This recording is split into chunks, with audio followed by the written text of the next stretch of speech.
Hello everyone! So in today's video we're taking a look at this Copal quartz flip clock and hopefully doing a repair on this clock. This clock runs about 2 hours a day behind, while its normal specification should be somewhere around an accuracy of 0.05 seconds a day. So yeah, this one is way off. The only mechanical thing I can see from the outside is that the rightmost digit here doesn't come completely flat. And that might have to do something with it, because the way those clocks work is like you turn it and it's gravity flips the dot. But there's also like, yeah, that's like the position here, so you can see normally it should go completely flat, but it doesn't, so that might have to do something with it. But before I even got the clock in my hands, I suspected it was just like mechanical issue because of the lack of lubricant, because I can imagine this clock has quite an age, although I do not know exactly when it was made. But yeah, it is an old clock, so it's very possible that the lubricant, being oil or grease, has been gone by now, and that is causing yeah, the running behind. But on the other hand, even if we can fix that, there's still this issue here too.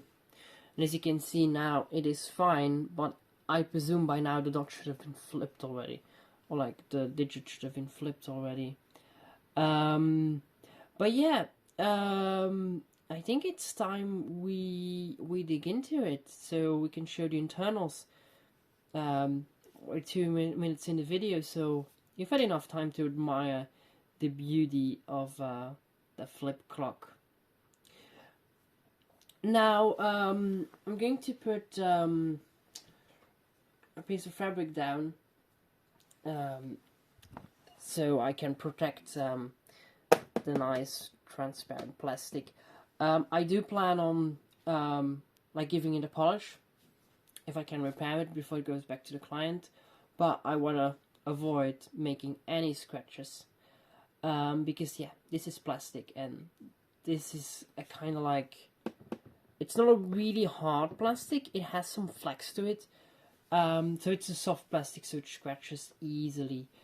Somebody actually commented on my last video that I should put a towel down. Well, that actually I was cringed for not putting a towel down while I was working on like the clock with the round glass on this very table. And I just commented on that, look, it is wood.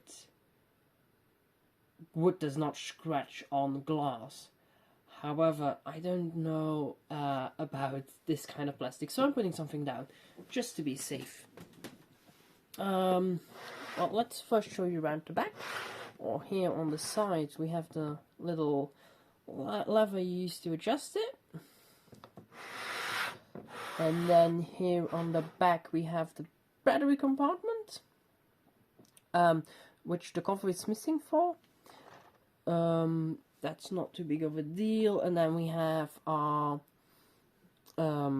like model number and all the information. It's 24-hour model. It was by Copal Co. Limited in Japan. And then here we have this switch, and it's a bit odd because it says like 0 second and time, and 0 second. I don't know if it's some kind of a translation, but yeah, 0 second means just turning the clock off, and time is having it running.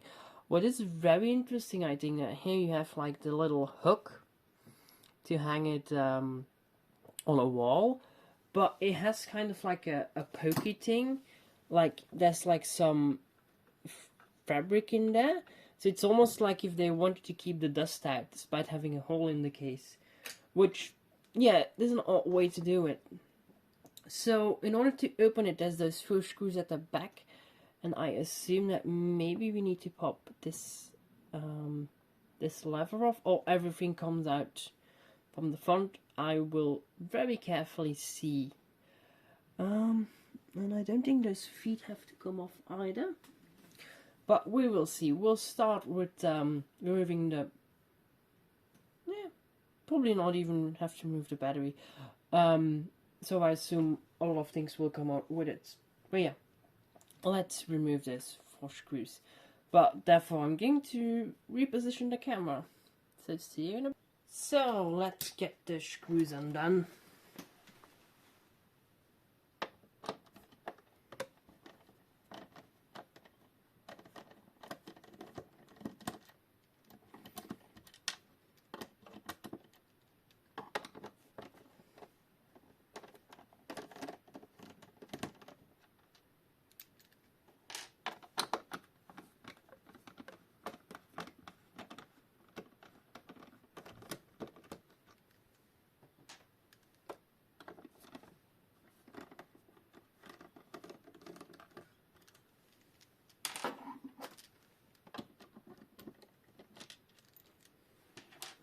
So now let's see.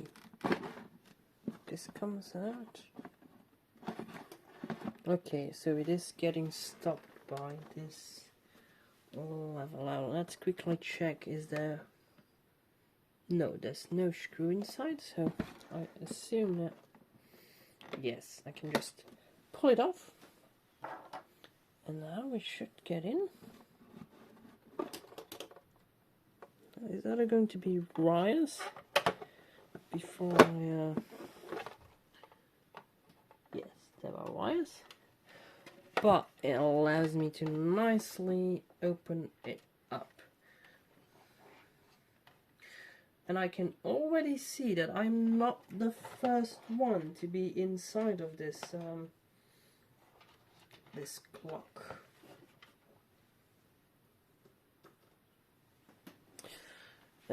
Because, let me quickly slide it over to the side.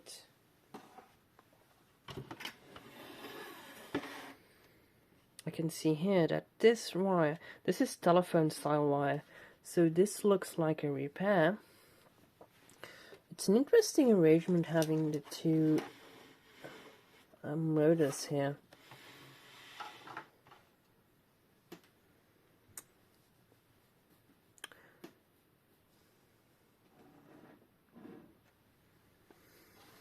It's interesting, like there's the two electrical motors. So, let me quickly take a look myself, and then I'll try to explain what's going on. So yeah, see you in a bit. So here we are. I did a really good inspection of everything that was going on with this Copal quartz clock. And the good news is that the problem is mechanically.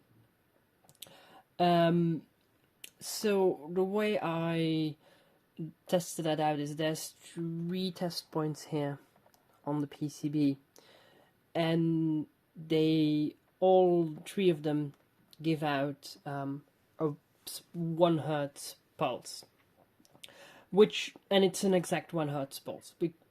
And like, it would be really odd if that was not meant to be a 1 Hertz pulse. There are some things going on the PCB. For example, this capacitor here is cracked. It's basically split open right in the middle, which is a problem waiting to happen. That's why I'm going to solder it, desolder it, measure it, get a replacement in. All of the electrolytic caps will get replaced. There's 1 cap on the bottom I probably also will replace. But then, so what is the problem? Well, the problem is mechanically, and having this clock in my possession a bit longer now is something that I sometimes notice that sometimes when it needs to, when you hear the motors running, you hear kind of like a different sound. Something that is like yeah, something. It sounds like a bit jammed. It's not really jammed because it can move, but it's those two motors are under some stress. They're not warm. It would be weird to be warm. It's only like a low power supply. But yeah, so that's where I'm at. I'm about to order the new capacitors, and yeah, I'm going to use some Mollycott DX paste, because DX paste stays in place, but it has the lubrication level of basically it has a lubrication level of D5, which is an oil we would use in watches, and that seems about right for something like this. So yeah, I'm going to do that, and then yeah, we'll see how this goes. The weird thing is that, like, on these gears, I can kind of still see a shine as a remnant of oil in the past. I can't see that on any gears of here. So I'm not sure if that was really intended to be so. But one thing is for sure, here they use kind of like a Geneva wheel setup. So basically they use it so that, like, this this is the one directly driven to the motor. This is the most right one. And then this one, if this one reaches the 10, this one flips over. And in order to keep this one in place, they use a kind of Geneva wheel setup. And I don't know like how many people know from my viewers, but a Geneva wheel is a really bad gearing system that always needs some kind of lubricant. And now that we know that this clock is from 97, we know that, like, well, if there was any oil on there originally, it's gone now. So yeah, I'm going to show that system up in close, and then, well, we'll do some DX paste on it, and we'll see how that improved things. So let's move the camera around, and I'll see you there. So here we have a nice top view of the Cobalt quartz clock, and yeah, I'm just going to advance it so you can kind of see what's happening first, and then I'm going to explain. So at one point, yeah, now we flipped the other one. So I don't know if you can, yeah, you can see it. That's like a little pin here.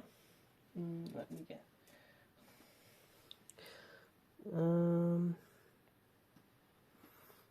It's like a little pin here, and here on the round part there's a notch, and you can see this piece here.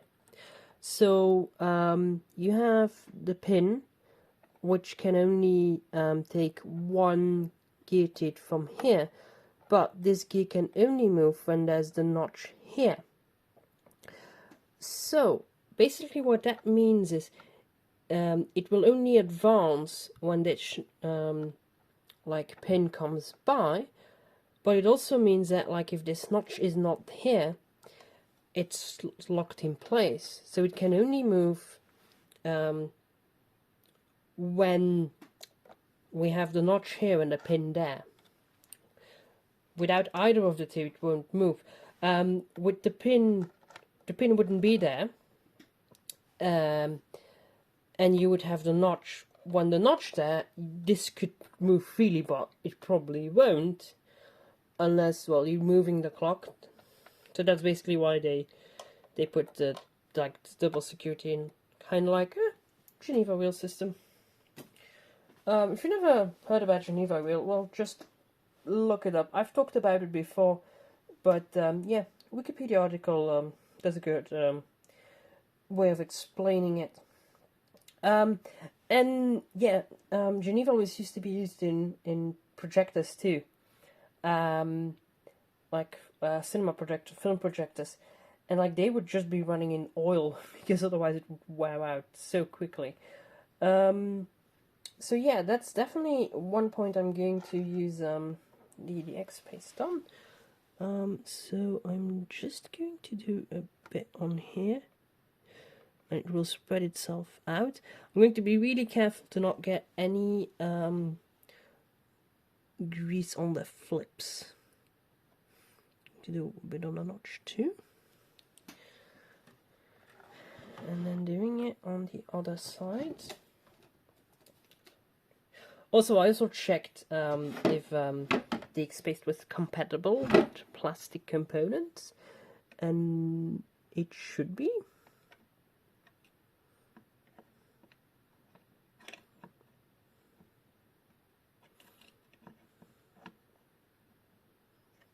So yeah, on this side we have basically the same, although it is driven from here to here with like a hollow axle, I assume. So yeah, you also going to do a bit on this gear here,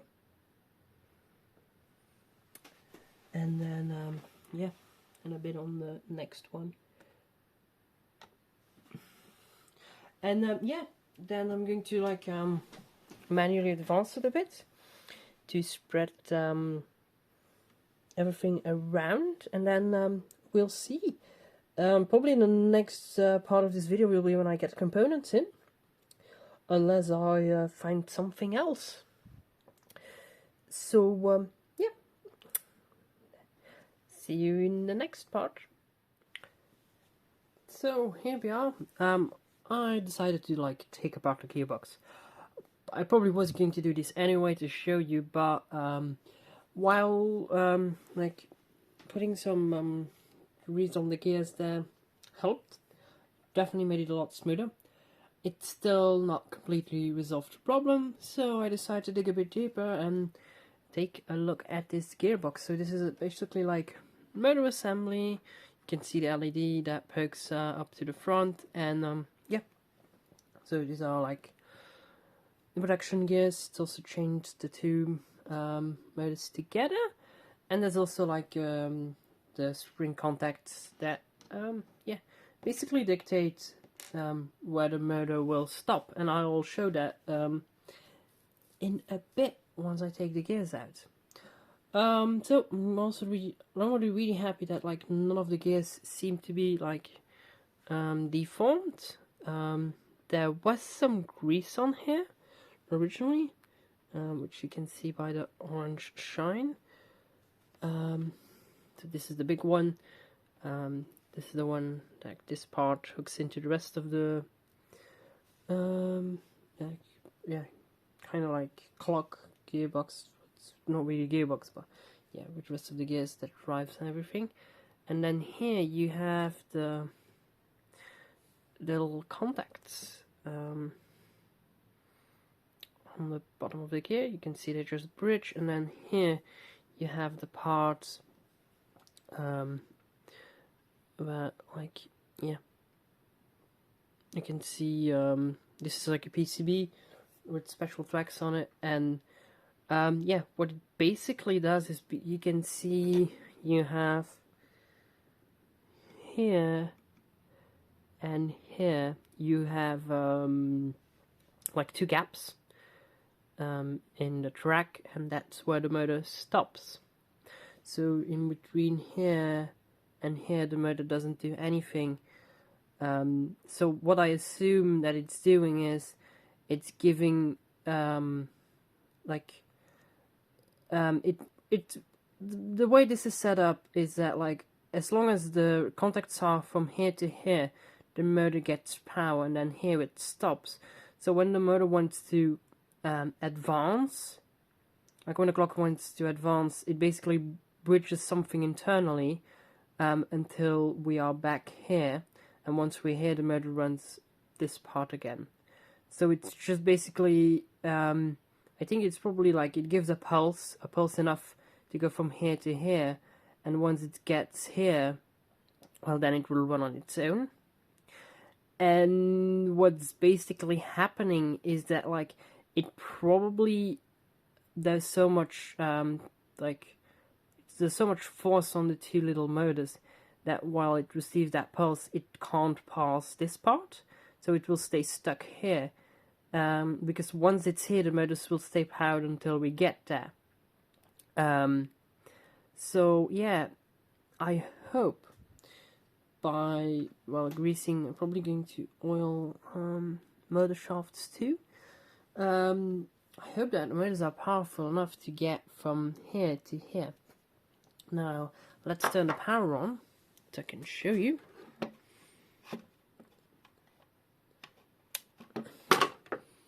And then if I put this gear in.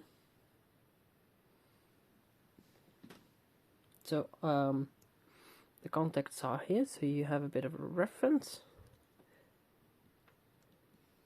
So you can see now the motor stays spinning.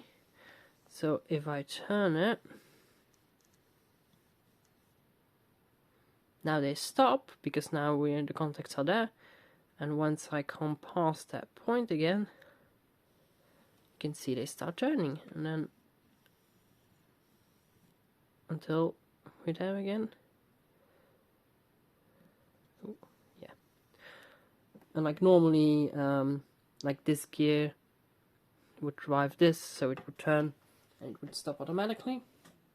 So yeah, basically they have like a kind of like rudimentary positional feedback, which is what you need to make this clock run accurate, because without that, yeah, there's no way to know like where the motors are to which position the motors are driven, because, well, you don't know. If there's more load on the motors, then, well, they will move slower.